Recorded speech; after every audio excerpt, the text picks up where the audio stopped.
The moment the police cruiser screeched to a stop in front of my driveway, I knew the day was about to turn into a disaster or a comedy show. What I didn't know was that Karen was about to make the single biggest mistake of her life, all because she had no idea who she was dealing with. It started on a quiet Saturday morning, one of those rare days when the base didn't need me immediately and I finally had the chance to work on the new security gate installation in front of my house. I'd parked my truck sideways across the entrance of my own driveway to unload equipment, completely legal, completely normal, and completely my business. But apparently, it wasn't normal to one person. Karen. Everyone has a Karen story, but mine had an extra twist. She lived across the street, believed the entire neighborhood functioned under her self-assigned authority, and carried a sense of entitlement so strong it should have required a permit. I noticed her watching, arms folded, lips pursed like she was preparing to blow a whistle that didn't exist. I ignored her. That was my first mistake, at least in her eyes. 10 minutes later, while I was connecting wiring near the gateposts, I heard her heels stamping across the pavement. She stopped inches behind me. "You can't park like that," she snapped. "You're blocking the whole road." "It's my driveway," I said without turning. "Well, it's still illegal." "It's not." Her eyes widened, shocked that someone had dared to deny her imaginary authority. She pointed at my truck. "Move it now or I'm calling the police." "Do what you need to do," I replied calmly. If I had known how far she would go, maybe I would have tried harder to reason with her. Actually no, I wouldn't have. I watched her stomp away, phone already to her ear, yelling exaggerated phrases like, "He's refusing to comply," and "He's creating a dangerous obstruction." Dangerous obstruction? My truck was barely blocking my own gravel driveway. Within minutes, a patrol car turned the corner, lights flashing like something serious was happening. Karen hurried toward the officer, waving dramatically as if she were reporting a national emergency. "That's him," she shouted. "Arrest him before someone gets hurt." The officer walked toward me. Karen followed behind him like a backup singer who had never been invited. But the moment the officer asked for my ID, everything changed. He recognized me. Not as a random homeowner, but as his commanding officer. The officer's expression shifted so fast that even Karen noticed. One moment he was approaching with routine authority, the next he stiffened, straightened his posture, and gave a respectful nod that instantly wiped the smug smile off her face. "Commander," he said quietly, almost unsure if he should continue speaking. Karen blinked. "Commander? What commander? He's just a man blocking the entire neighborhood. I told you, you need to ticket him or tow him or something. This is a serious issue." The officer ignored her completely and turned his attention to me. "Sir, I didn't expect to see you here. Is everything all right?" Before I could answer, Karen shoved her way between us, waving her hands like she was directing traffic. "No, everything is not all right. You're supposed to be dealing with him, not chatting with him. That truck is causing a hazard." I nearly had to drive around the block. I raised an eyebrow. Karen drove a compact car. She could have easily maneuvered around a herd of elephants, let alone my pickup.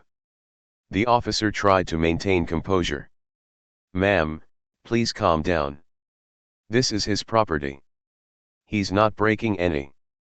"Oh, so now you're taking his side," she snapped. "Unbelievable. I know the law. I know how this works. My cousin works in city planning."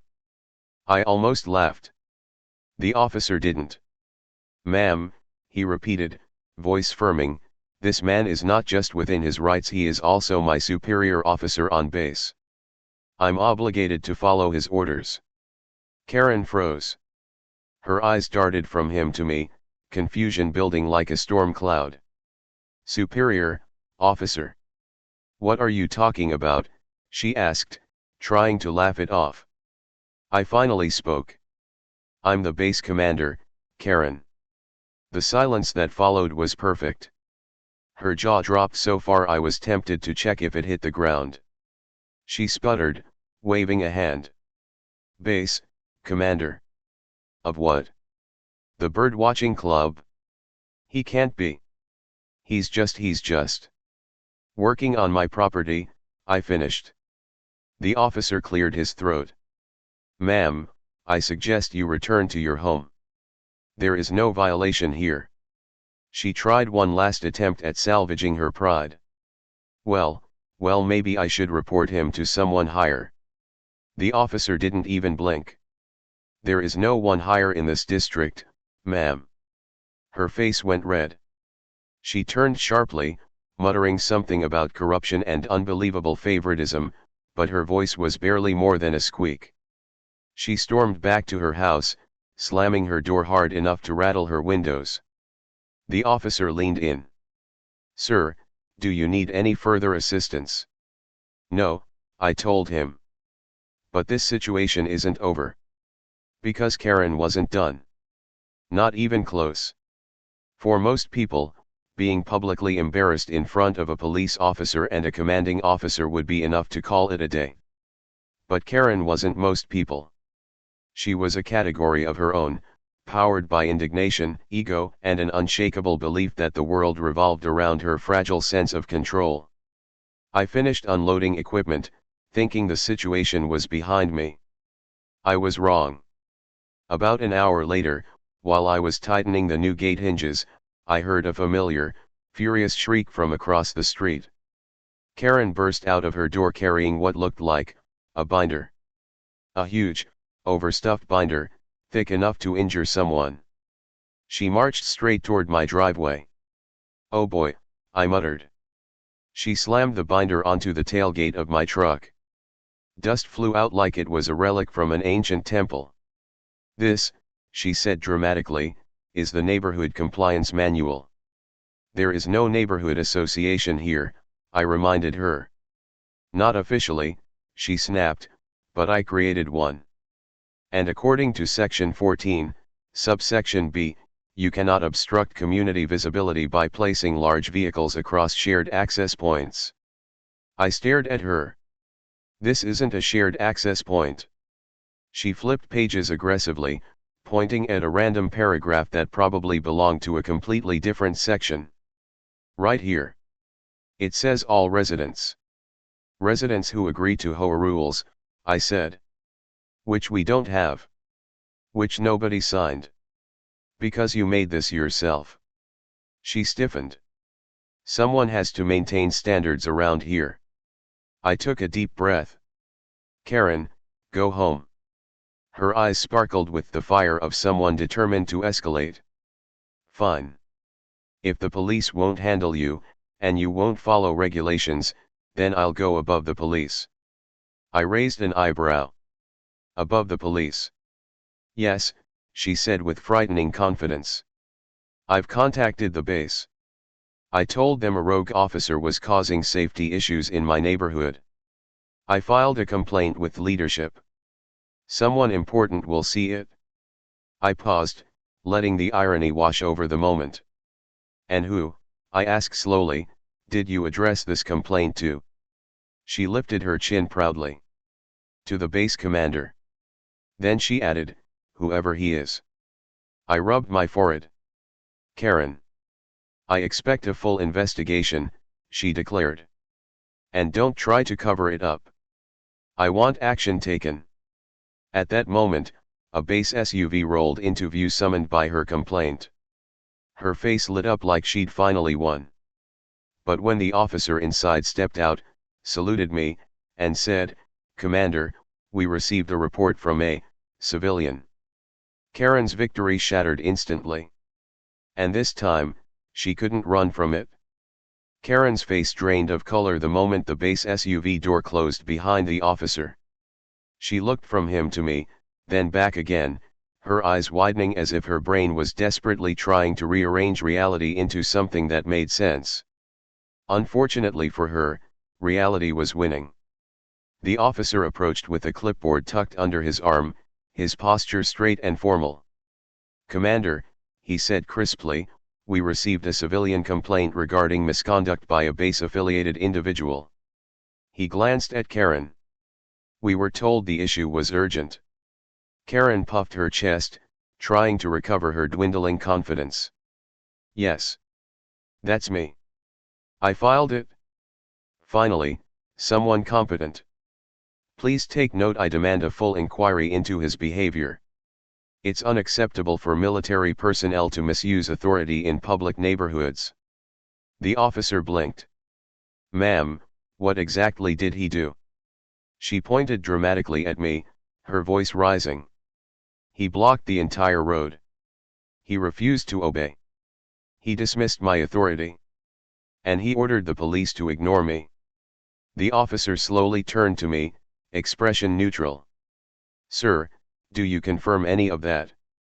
I shrugged. "I confirmed that I parked on my own property." Karen gasped. "You're twisting it?" The officer maintained professionalism, though the twitch at the corner of his mouth suggested he was fighting a smile. "Ma'am, for clarity, the complaint you filed, who did you believe you were reporting this to?" She crossed her arms. "I sent it to the base commander. He'll handle it properly."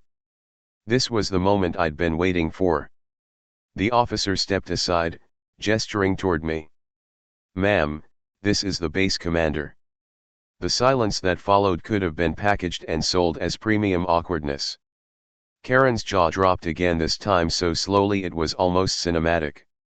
She stared at me like I'd personally rewritten the laws of physics just to confuse her.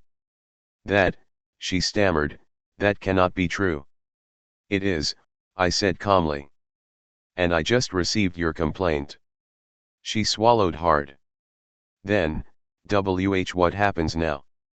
"Well," I said, folding my arms, "normally we conduct a review. But in this case, since the complaint is against me, and involves a situation where no laws were broken, the investigation is closed." She looked like she might faint. "Closed. Closed." The officer added politely, "We'll document it as a civilian misunderstanding." "A misunderstanding," she repeated weakly. "Yes," I said. "And I recommend you refrain from filing false reports in the future." Her cheeks burned bright red. Without another word, she turned and shuffled back to her house, her steps small and defeated, very different from the dramatic stomping she'd arrived with. By evening, the neighborhood was quiet again. My gate installation was finished. And Karen? She didn't come outside for 2 full days. Sometimes justice doesn't need a courtroom. Sometimes it just needs the truth served at exactly the right moment. Let me know if you want an epilogue or thumbnail prompt. ChatGPT can make mistakes. Check important info.